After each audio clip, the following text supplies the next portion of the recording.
સ્વાગત છે તમારું જનતા કી તાકાત ન્યૂઝમાં। આજે અમે પાલેજ ગામમાં ઉપસ્થિત છીએ। પાલેજ ગામમાં વાગરા વિધાનસભા 151ની સીટ પરથી શ્રી સુલેમાનભાઈ પટેલ દ્વારા એક જનસભાનું આયોજન રાખવામાં આવ્યું હતું। તેમાં સુલેમાનભાઈ પટેલની સાથે માજી કેન્દ્રીય પ્રધાન અને માજી ગુજરાત કોંગ્રેસ પ્રમુખ શ્રી ભરતભાઈ સોલંકી પણ હાજર રહ્યા હતા અને તેમણે એક શાનદાર ભાષણ આપ્યું હતું અને તેમનું ભાષણ પબ્લિકે ખૂબ શાંતિથી સાંભળ્યું હતું।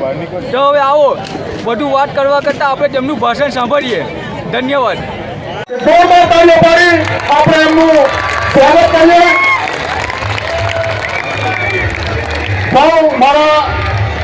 सुलेमान भाई पटेल आप जिंदाबाद कैसो। सुलेमान पटेल जीतेगा भाई, जीतेगा जीतेगा भाई, जीतेगा। सुलेमान भाई पटेल एमडी साथे पूर्व प्रदेश प्रमुख और माजी केंद्रीय मंत्री भरत भाई सोलंकी, भरूच जिला कांग्रेस समिति प्रमुख परिमल सिंह जी,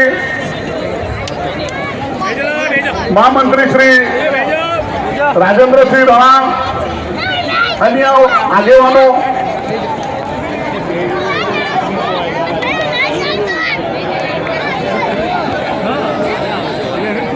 सुलेमान भाई पटेल, राजेंद्र सिंह राणा, अजीत भाई सोलंकी अपना सौनी वच्चे उपस्थित है। एमनी साथे गुजरात प्रदेश कांग्रेस समिति महामंत्री राजेंद्र सिंह राणा, जिला प्रमुख परिमल सिंह जी, जांगीर मामा,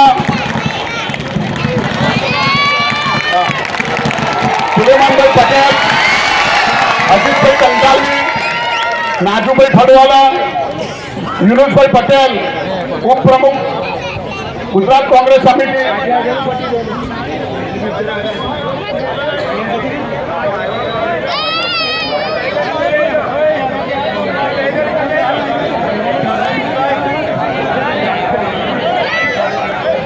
तमाम कार्यकरों ने विनंती के जो शांति जाळवे।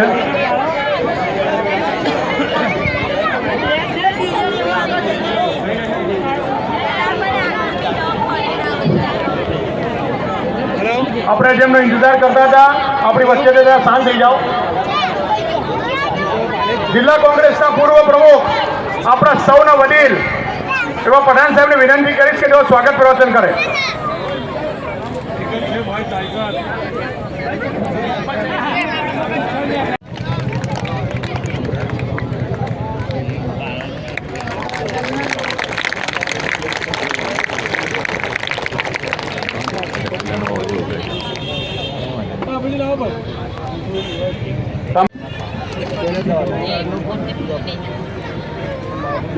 अस्सलामुअलैकुम, नमस्कार, वेरी गुड इवनिंग।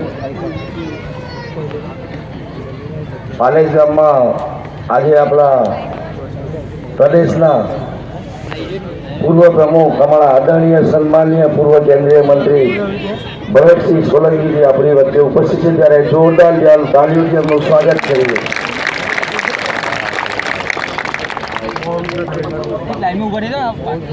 એ આ સોલંકી સાહેબ છે જેમને આ તમારા ભાઈને જે નાના ખોબલા જિલ્લા ગામમાં એક સામાન્ય માણસને સરપંચનો વહીવટ કરતા હતા અને એમને 2017 વિધાનસભા લડવાની તક આપેલી આપણા સોલંકી સાહેબ છે।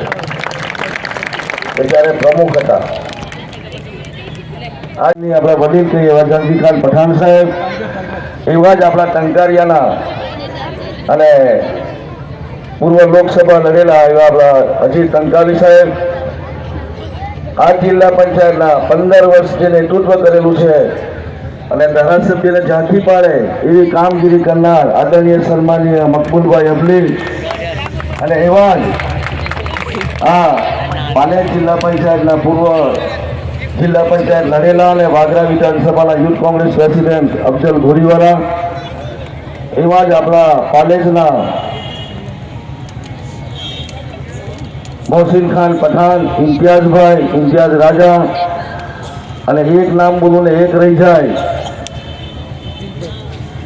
એવા વડીલો સાથે અમારી મહિલા જિલ્લા પ્રમુખ બેન જ્યોતિબેન, એવા જ અમારા ઓબ્ઝર્વર અનિશા મેડમ અને તમામ મહાનુભાવો, આ પાલેજના તમામ મારા બુઝુર્ગ વડીલો, આગેવાનો, નવયુવાન મિત્રો અને મારી મા બહેનો, 2017 વિધાનસભામાં આપ લોકોએ મને સાથ સહકારને ભરપૂર પ્યાર આપેલો છે, જે ગઈકાલે આજે અને આવતીકાલે કદી ભૂલી શકાય એમ નથી. આ પાલેજ જિલ્લા પંચાયત એક એવી સીટ છે કે જ્યારે આ જિલ્લા પંચાયત ખુલે ત્યારે આખી વાગરાની લીડ કાપીને આ સીટ આપણી ઓવરટેક કરતી હોય છે. ત્યારે આ પાલેજ ગામને હું દિલથી સલામ કરું છું અને સાથે આજે વિશ્વાસ આપવા આવેલો છું કે આપણા આદરણીય સન્માનીય સ્વર્ગસ્થ અહેમદ પટેલ સાહેબ અને ભરતસિંહ સોલંકી સાહેબે 2017 અને પણ આપ લોકોનો જે 70,000 લોકોનો મને પ્યાર મળેલો હતો, એ સાથ સહકારને પ્યારની તાકાત મને સતત જમીન પર મજબૂત રીતે કામ કરવા પ્રેરિત કરી રહી હતી ને સતત કામ કરતો આવેલો છું. સાહેબને આજે હું વિશ્વાસ આપું છું કે આ 2022 વિધાનસભા મારા સહકાર સંગઠનના સહકારથી અને મારા વાગરા મત વિસ્તારના મતદારોના વિશ્વાસ સંપાદન કરીને આજે પાલેજ ગામના મારા મતદારોને સાહેબને વિશ્વાસ આપું છું કે આ વિધાનસભા અમે સાહેબ 4 આંકડામાં હું હારેલો તો 5 આંકડામાં જીત અપાવીશું, અમને વિશ્વાસ છે. આ કોઈ ઓવર કોન્ફિડન્સમાં નથી બોલતો, પણ જમીન પર જે મહેનત કરેલી છે, વિધાનસભાના નવા વિસ્તારમાં જે ટીમ બનાવેલી છે, એ વિશ્વાસથી આ વાત કરી રહેલો છું. વાત કરું પાલેજના વિસ્તારના મતદારોની તો એટલો જ વિશ્વાસ આપીશ કે તમે જે મને મત આપેલા હતા એનો ઋણ જ્યારથી હારેલો છું ત્યારથી સતત જમીન પર ચૂકવી રહેલો છું. બેરોજગારોને રોજગારી મળે એના માટે સતત કામ કરી રહ્યો છું. ઔદ્યોગિક વિસ્તારમાં આવેલું વાગરા વિધાનસભા 300થી વધારે કંપનીઓ આવેલી છે, ત્યારે એમાં રોજગારોની સાથે થતા અન્યાયની સામે સતત લડાઈ કરતો આવેલો છું.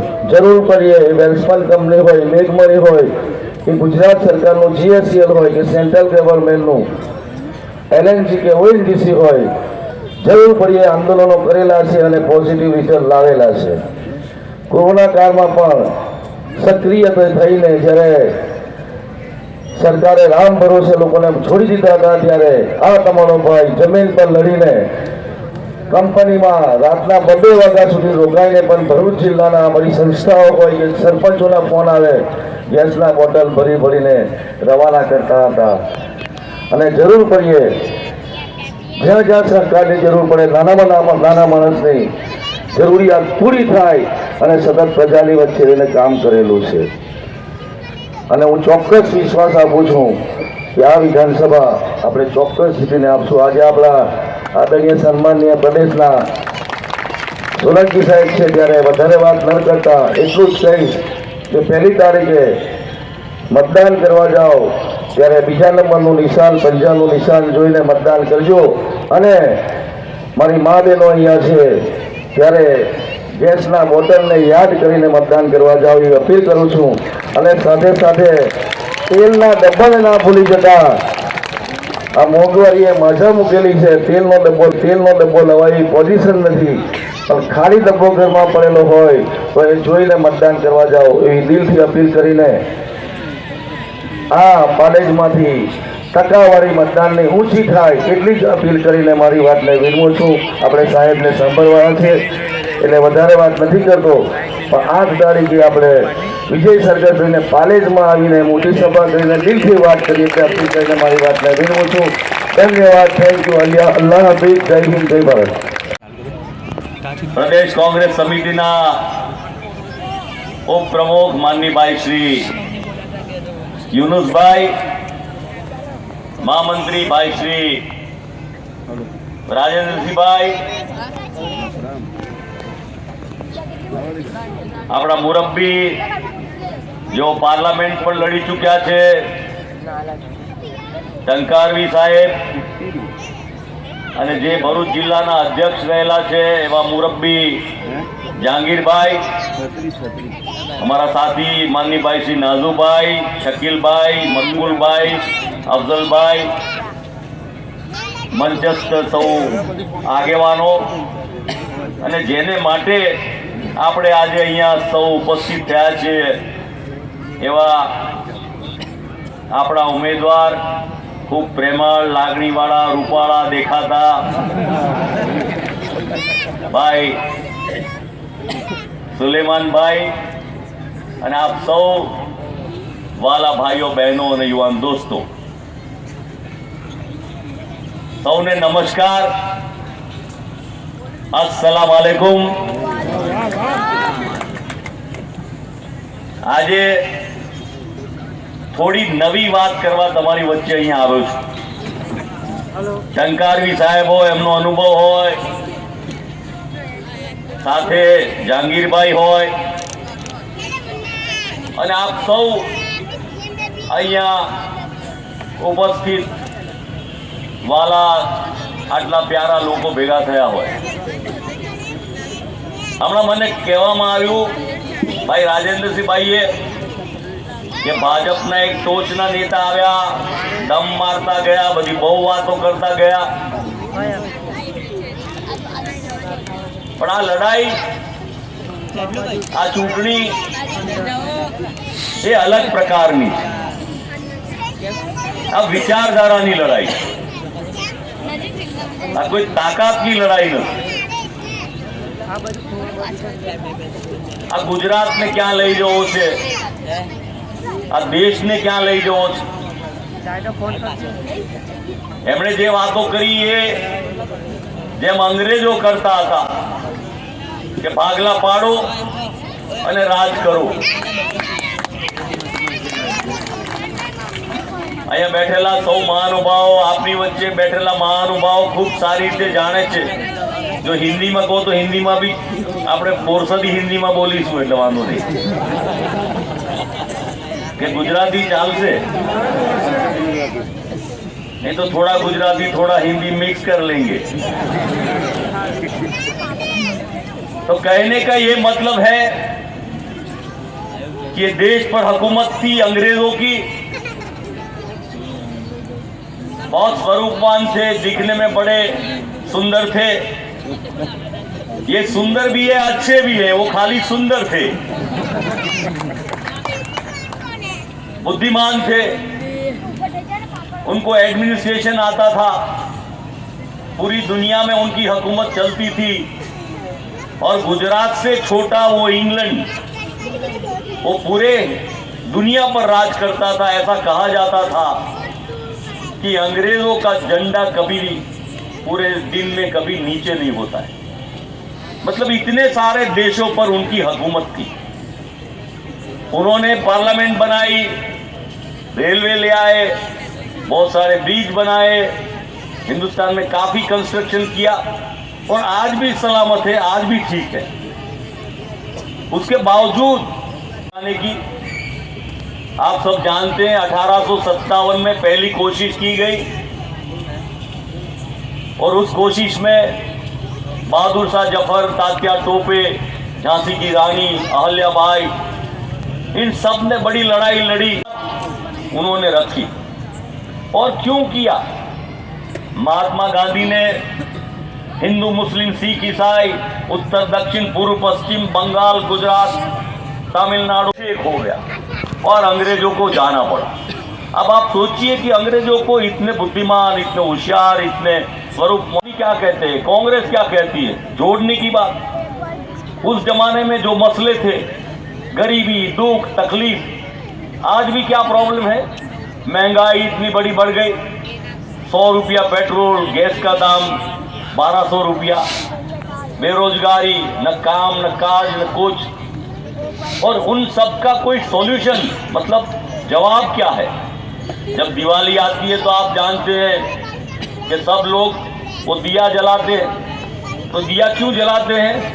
कि अंधकार को दूर करना है, दुख, तकलीफ और आरोग्य लेने के लिए दिया जलाते हैं। तो उसी तरह 5 साल में ये एक ऐसा मौका आता है कि आपने सरकार को देख लिया कि सरकार कोई भी हो, लेकिन सरकार कैसी चलती है, किसके लिए चलती है, किसका काम करती है, किसको न्याय देती है, किसका भला चाहती है।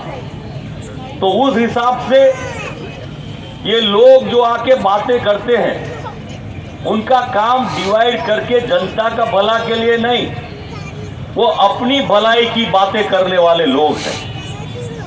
आपको मालूम है कोरोना जब आया देश में राहुल जी ने 12 सितंबर को देश के प्रधानमंत्री, देश के कैबिनेट को बताया था कि हिंदुस्तान पर एक बड़ा तूफान सुनामी आ रहा है जिससे देश बर्बाद हो सकता है।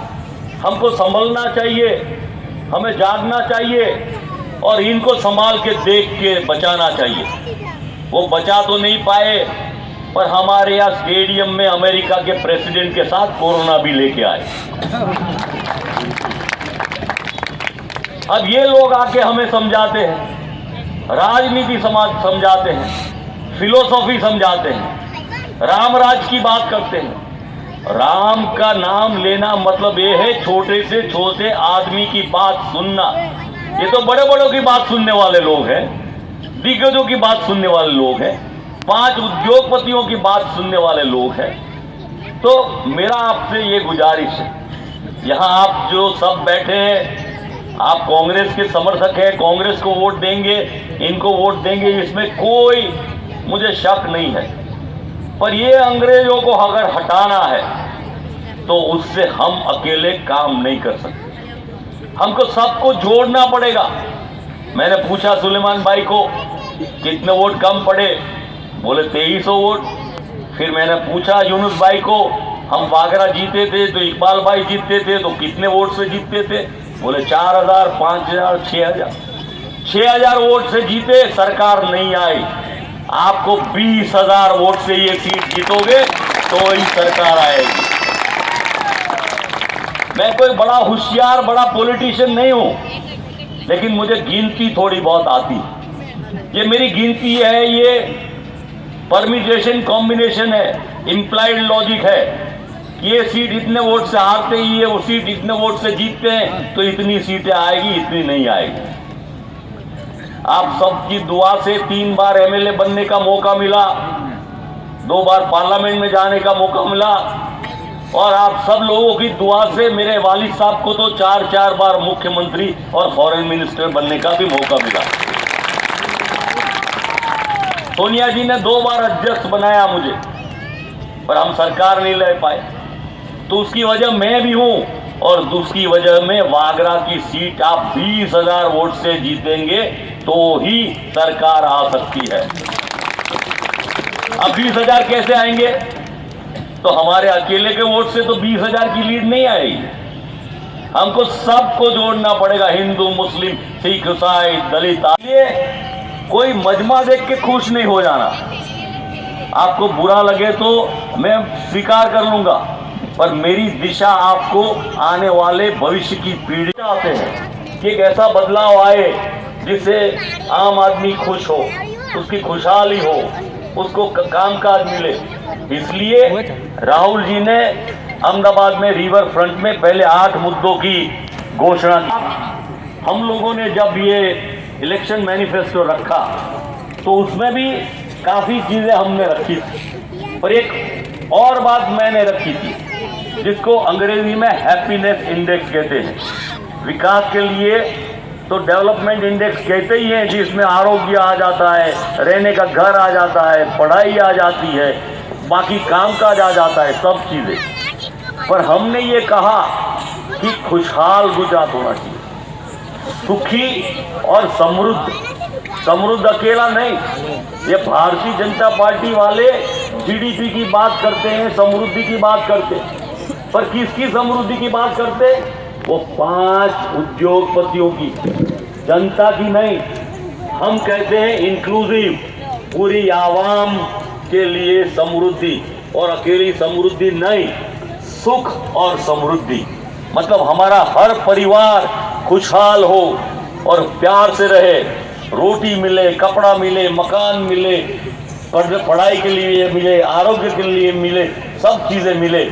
और वो परिवर्तन आने के लिए आपको 1 तारीख को सबको जोड़ने का काम करना है। इसी गुजारिश करने के लिए, इसी प्रार्थना, इसी विनती करने के लिए आपके बीच आया हूँ। आज इस मजमे में आप सबको देखने का, दर्शन करने का मौका मिला। दुआ करता हूँ मेरी बात आप प्यार से सुनिए, उस बात को गौर करके परिणाम में तब्दील करेंगे। इसी अल्लाह ताला को प्रार्थना करके मेरी बात खत्म करता हूँ। धन्यवाद। जय हिंद, खुदा हाफिज़। के पल चुरा ले गया, गंगा का जल चुरा ले गया, काले धन की बातें करके आंख से काजल चुरा ले गया। जिधर देखो उधर शोर है, तेरी और है मेरी और है, मैं भी बोलूं तुम भी बोलो, मेरा चौकीदार, मेरा चौकीदार, मेरा चौकीदार